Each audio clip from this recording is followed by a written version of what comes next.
ரொம்ப பெரிய பில்டப்லாம் கொடுப்பாங்க, உயிருக்கு ஆபத்துன்னு. அப்படிலாம் ஒரு மண்ணாங்கட்டியும் கிடையாது. மிக உயர்ந்த ஞானி வள்ளலார் அவரே சொல்லிட்டாரு, சிம்பிளா சொல்லிட்டாரு, எப்போதும் சிற்சபையின் மீது கவனத்தை வைக்க, அதற்கு முதலில் புருவ மத்தியத்தின் மீது கவனத்தை வைக்க. இவ்வளவுதான் உச்சகட்ட உபதேசம், கடந்த உபதேசமே இல்லை. அவரே சொல்லிட்டார் இவ்வளவுதான் உபதேசம்.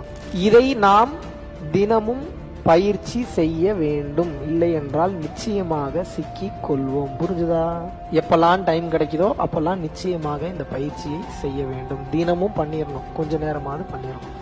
இல்லாட்டினா உடல் ரீதியாகவும் மன ரீதியாகவும் நடக்கக்கூடிய பாதிப்புகளை, கர்மா ரீதியான பாதிப்புகளை நம்மால் நிச்சயமாக தாங்கி கொள்ள முடியாது. கிளியர்?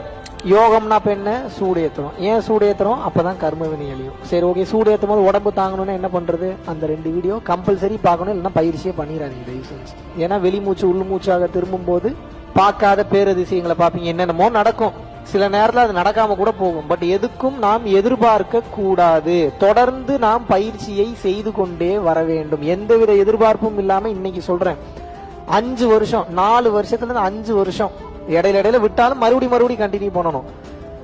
4 to 5 years ஒரு மாற்றமும் இல்லாத மாதிரி இருக்கும். ஆனா 5 வருஷத்துக்கு முன்னாடி நடக்கிறதெல்லாம் பெரிய மாற்றமா இருக்கும். நான் இந்த பிசினஸ் நல்லா போயிடும், கோடி கோடியா சம்பாதிக்கும், இதெல்லாம் சொல்ல, இதெல்லாம் ரொம்ப ஆரம்ப காலகட்டத்திலேயே நடந்துரும். நான் சொல்றது வேற மாதிரியான மாற்றங்கள். நீங்க நினைச்சு கூட பார்க்க முடியாத பேரதிசயத்தெல்லாம் பார்ப்பீங்க.